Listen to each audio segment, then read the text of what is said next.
Okay, the first thing that we're going to have to do is to fill in the two teams. So let's just say, for example, it is Mayo Meteors against Sligo All Stars.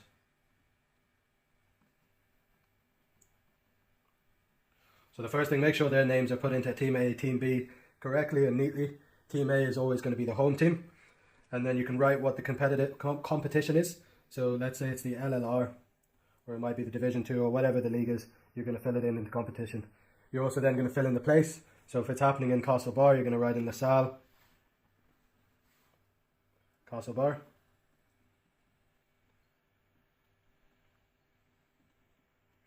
And you're going to put the date and the time of the tip-off of the game. So let's say today's date is the 11th of the 10th, 2023. And the time of the game starting tip-off is at 7 p.m.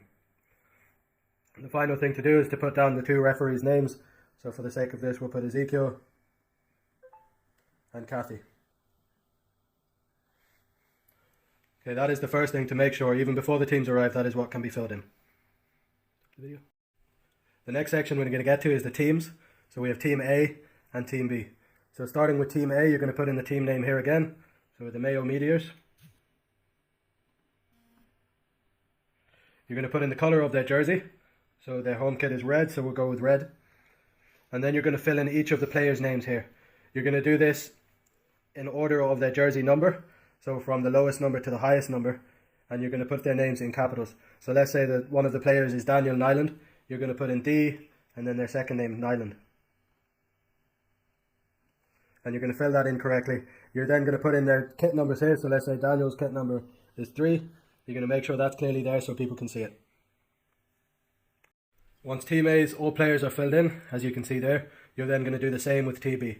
Generally speaking, it's up to the coaches to fill in this information. If you're going up in leagues, they'll also require the player's BI pin. Again, it's up to the coaches to supply this information.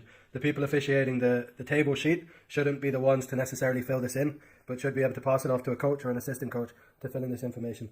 So let's say we're going to the Sligo All-Stars. So you're going to put in Sligo All-Stars up here. And their main colour is black, so we're going to fill in black here. And again, you're going to do the same thing. So you're going to put in all the players' names, starting with the lowest number. So let's just imagine one of their players is called Paul Hudson. So you're going to put P, Hudson, and then put in their number there, kit number 5.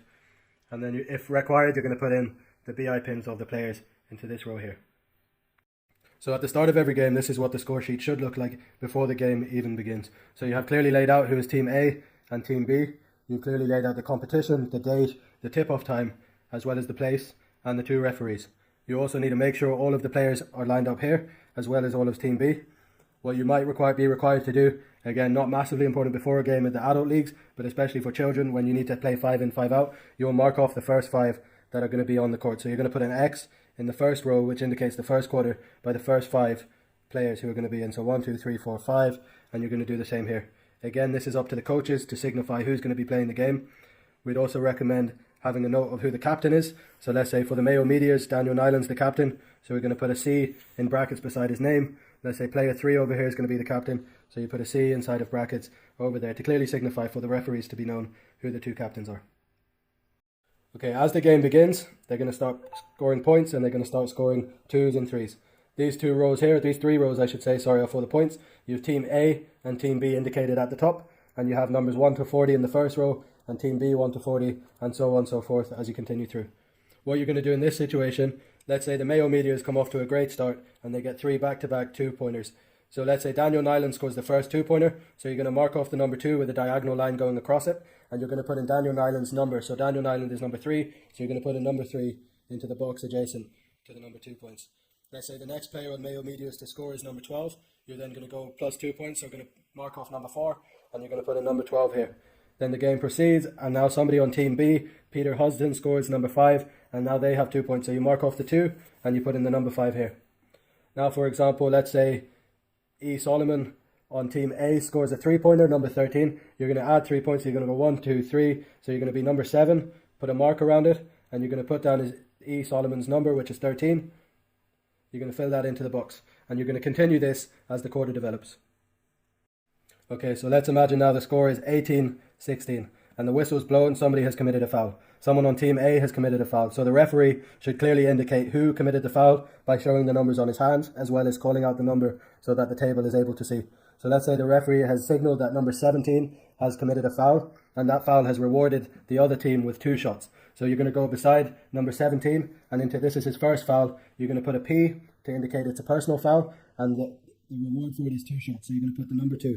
So you have P2 into the box 1 as a personal foul. As well as doing that, you're going to put that down as a team foul. So you go over to the top of team A, where it says team fouls over here. You're in period 1, and you're going to put a mark through number 1 to signify that they now have 1 team foul. As well, this could be rewarded with 1 person or 1 shooting foul. So that means that the player has 1 shot. So you're just going to put a P1 into one of these boxes. It might be a technical foul. If it is a technical, you're going to put a T followed by the number of shots. So it might be T1 or T2, or it might be an unsportsmanlike foul, which is going to be followed by a U and then number 2. So as the game continues, you'll see that the number of fouls have been committed, a variation of different types of fouls. Each foul is recorded as a team foul, so they must be marked off here. So you can see 1, 2, 3, 4 personal fouls here in this row. So that means that there has been 4 team fouls also. At the end of every quarter, you're going to box off the personal fouls. So they should be individually boxed off so that there can't be any discussion about what quarter it happened. You're also going to write the amount of fouls that were committed in that quarter above the team fouls. So there was 4 team fouls committed as indicated here. You've marked off 1, 2, 3, 4. At the end of the quarter, I've written the number 4 here, as well as put a circle around it to make sure it's clearly labelled out. As you can see here, Sligo All-Stars have committed 3 fouls. So you have 1, 2, 3. So you're going to make sure that you've done this as the game has progressed.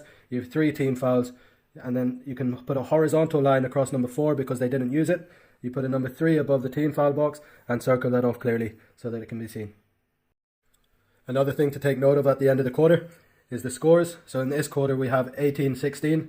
So you're going to put a horizontal line across 18 so that it can't be altered further than that. And you put a horizontal line across 16 and the player's number so it can't be altered. You're also going to put those 2 scores into these boxes down here. So you'll see period 1, 18 for team A, 16 for team B.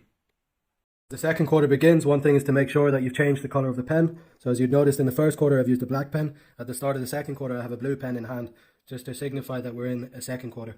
So again, as the game progresses, the first thing you might need to do is to mark in the players who come onto the court. Again, you can discuss with the coaches, or the coaches should provide this information prior to the game, or you may need to just look at the players on.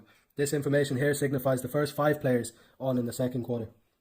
One of the things to note is if the team takes a timeout, again, you'd want to keep an eye on the referee to see who called the timeout, whether it was team A or team B, but the referee should signal this to you clearly.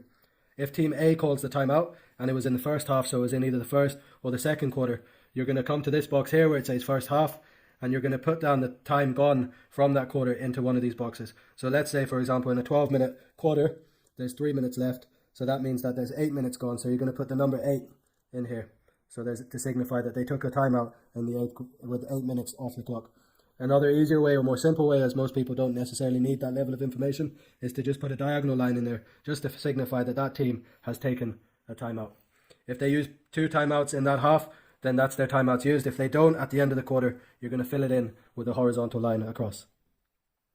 So at the end of the second quarter, it's important that you have off all the team fouls marked off as the game progresses. So you can see here you have 1, 2, 3, 4 team fouls committed that quarter. So again, I've put the number 4 clearly above and circled it as well as marking that off.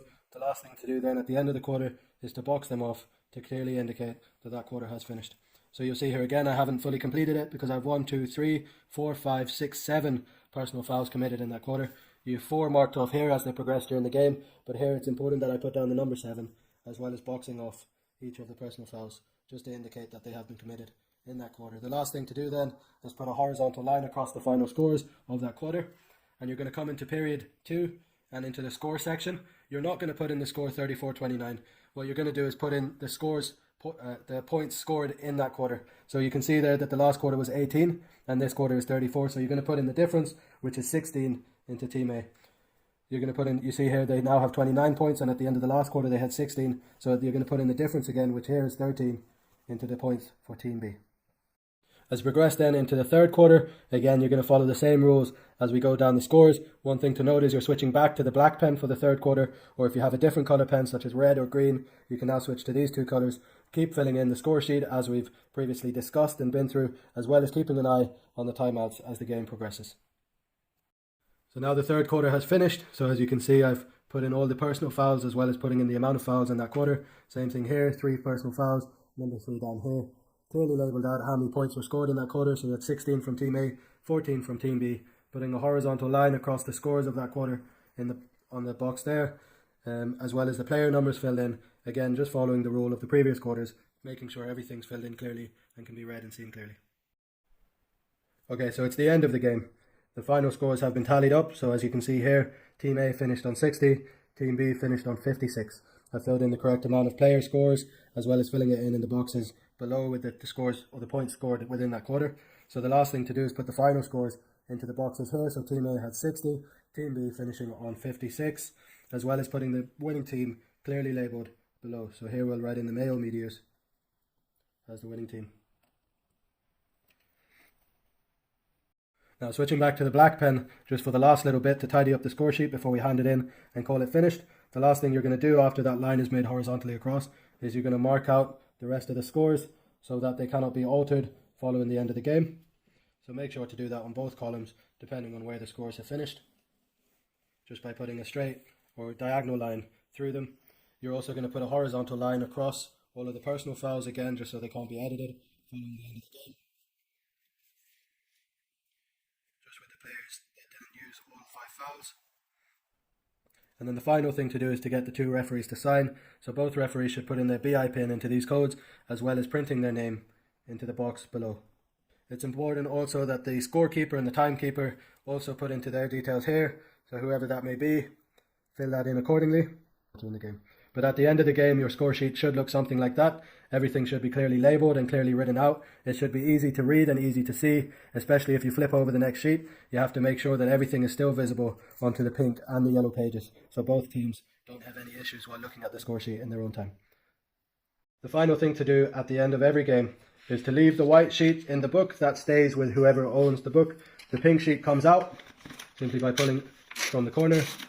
The pink sheet goes to the winning team, and the yellow team should receive the yellow sheet. Sorry, the losing team should receive the yellow sheet.